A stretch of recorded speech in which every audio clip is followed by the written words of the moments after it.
Hello everyone, we Indian storytellers welcome you all to our new podcast episode. You can listen us at Spotify and YouTube. तो दोस्तों अभी तक के episode में हम देख रहे थे वैदिक एज के बारे में and origin of various religion in India such as Hindu, Jainism and Buddhism. आज के एपिसोड में हम देखेंगे और रिलीजन्स के बारे में जो भारत में ओरिजिन हुआ और ऐसे रिलीजन्स जो बाहर से स्प्रेड होके भारत में आया। तो स्टार्ट करने से पहले वी होप कि आपको हमारा एपिसोड्स पसंद आ रहे हैं। आप अगर नए हैं हमारे चैनल पर तो प्लीज़ हमारे चैनल को लाइक कीजिएगा और सब्सक्राइब कीजिएगा। तो दोस्तों स्टार्ट करते हैं हिंदुइज्म से। अब हम सुनेंगे हिंदुइज्म के बारे में। हिंदुइज्म जो वर्ड है ये हिंदू वर्ड से ही लिया गया है, जिसका मतलब ये हुआ करता था कि जो लोग इंडस रिवर के आसपास रहते हैं उन्हें इसी नाम से बुलाया जाता था। हम हिंदुइज्म में 4 रिलीजियस सेक्ट देखते हैं। फॉर एग्जाम्पल वैष्णविज्म जो विष्णु भगवान को अपना सुप्रीम लॉर्ड मानते हैं, शैविज्म जो शिवा भगवान को अपना सुप्रीम लॉर्ड मानते हैं, शक्तिज्म मतलब देवी की पूजा जो करते हैं या गॉडेस को सुप्रीम मानते हैं, स्मार्तिज्म ये जो लोग हैं ये पुरानास की टेक्निक में बिलीव करते हैं। ये जो लोग हैं शिवा, शक्ति, गणेशा, विष्णु एंड सूर्य को इक्वली इम्पोर्टेंस देते हैं और इनकी पूजा करते हैं।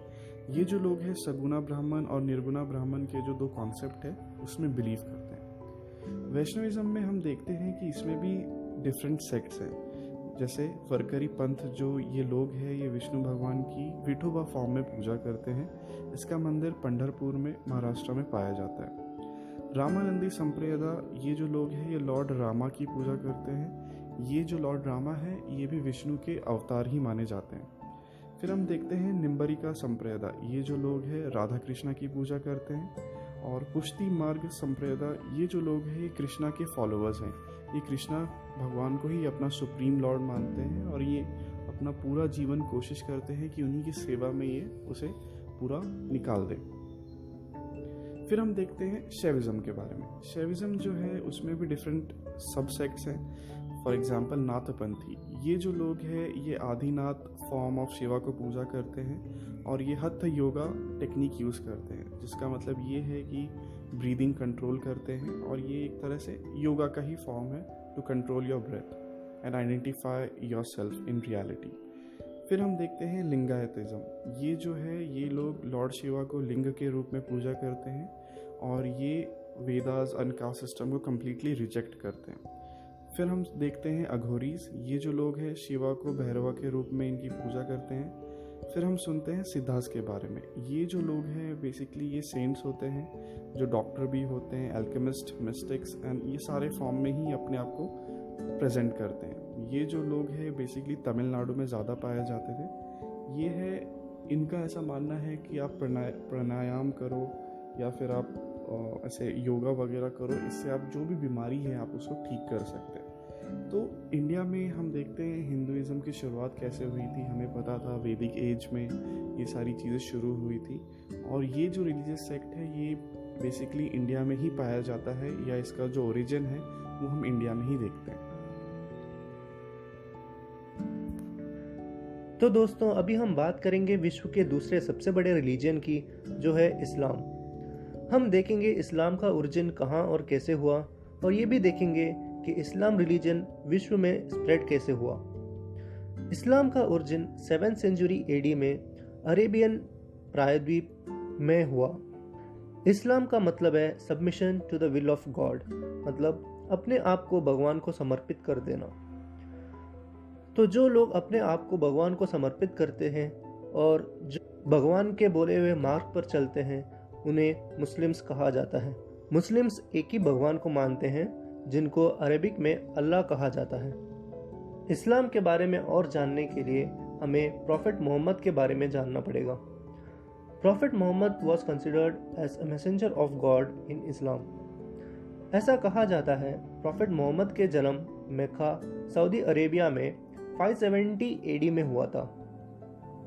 इस्लामिक टेक्स्ट से हमें पता चलता है कि 610 एडी में जब मोहम्मद एक केव में मेडिटेट कर रहे थे तो उस वक्त गब्रियल नाम के एक एंजल उनके सामने प्रकट हुआ और उन्होंने प्रॉफेट मोहम्मद को इस्लाम रिलीजन और अल्लाह के बारे में लोगों को बताने के लिए कहा।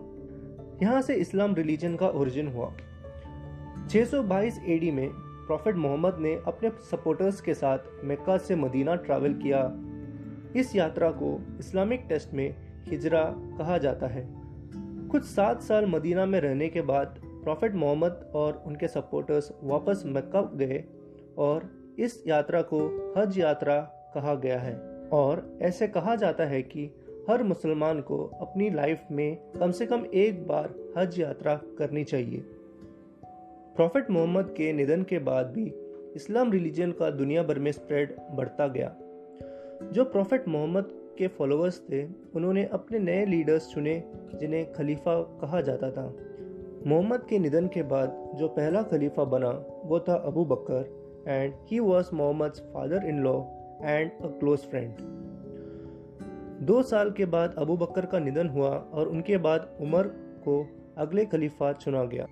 इसके 6 साल बाद उमर मारे गए और उत्तमन को अगला खलीफा चुना गया।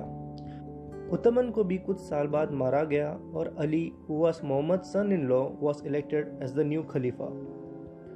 ऐसा कहा जाता है कि इन्हीं 4 खलीफा के द्वारा इस्लाम का स्प्रेड अरब से Middle East including Syria, Palestine, Iran and Iraq में हुआ। Quran is considered as the sacred book of God in Islam. ऐसा कहा जाता है कि इस्लाम के बारे में जो भी गब्रियल ने प्रॉफिट मोहम्मद को बताया उसको एक टेक्स्ट में कन्वर्ट किया जिसे बाद में कुरान कहा गया। कुरान में 114 चैप्टर्स हैं जिसे सुराहास कहा जाता है। इंडिया में इस्लाम का स्प्रेड मिडिवल एज में हुआ which was around 8th century.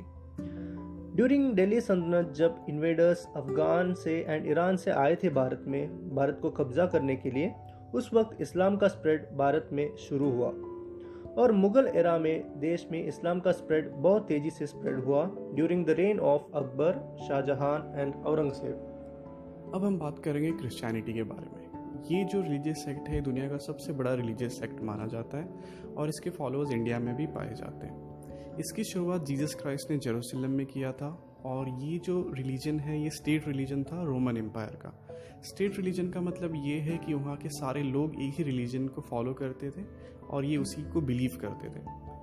Christianity की बेसिक फिलॉसफी ये है कि there is existence of God जिन्होंने पूरा यूनिवर्स बनाया है और humans is a creation of God. अब जो ह्यूमंस की जो भी परेशानी है, जो भी उसका दुख दर्द है, उसको हटाने के लिए उन्होंने अपना मैसेंजर भेजा था and he is known by Jesus Christ. Jesus Christ के बारे में ऐसा लिखा गया है कि जब उन्होंने धरती छोड़ा था उन्होंने वापस से अपना form as a holy ghost written किया था। दैट्स वाई वी हियर कि जो क्रिश्चियन में जो वर्शिप होती है that is known as holy trinity which means God is a father, Jesus is a son and they also worship holy ghost. अब जो इसका स्प्रेड है इंडिया में ऐसा माना जाता है, कुछ हिस्टोरियंस आर्ग्यू करते हैं कि सेंट थॉमस जो इंडिया में आए थे समवेयर अराउंड 52 AD, उन्होंने केरला और तमिलनाडु के साइड में बहुत सारे क्लासेस को कन्वर्ट किया था क्रिश्चियनिटी में। और फिर हम ये भी देखते हैं कि जब ब्रिटिशर्स आए थे इंडिया में उन्होंने भी बहुत ज़्यादा क्रिश्चियन मिशनरी स्टार्ट किया था और वो ऐसे कहा करते थे कि अगर आपको गुड हेल्थ चाहिए या गुड एजुकेशन चाहिए तो उसके लिए आपको क्रिश्चियन बनना पड़ेगा। ये जो एपिसोड है इसे हमने 2 पार्ट में डिवाइड किया है। अब तक आपने सुना हिंदुइज्म, क्रिश्चियनिटी और इस्लाम, इनका ओरिजिन कैसे होता है और ये इंडिया में कैसे इवॉल्व होते हैं। सिमिलर वे में हमारे नेक्स्ट एपिसोड में हम और भी ऐसे कुछ रिलीजियस सेक्ट है जिनके बारे में सुनेंगे, वो कहाँ से ओरिजिनेट होते हैं, इंडिया में कैसे डेवलप होते हैं। हमारा जो नेशन है इसका कोई रिलीजन नहीं है, इंडिया इज़ रिलीजन फ्री, उनका कोई स्पेसिफिक स्टेट का रिलीजन नहीं है। हम सारे रिलीजन को एक जैसा ही समझते हैं और उनको उतना ही रिस्पेक्ट देते हैं और वैसे ही उनको सेलिब्रेट करते हैं। हम अपने मेडिवल हिस्ट्री में और मॉडर्न हिस्ट्री में हम देखेंगे कि रिलीजन जो है अपनी सोसाइटी में कैसे इम्पैक्ट करता है, उसका आउटकम क्या आता है और हम कैसे इन सब चीज़ों को ओवरकम करते हैं and we make a nation a secular nation. अब हमें सुन सकते हो यूट्यूब पे एंड स्पॉटिफाई पे। Thank you so much for your time. Have a great day.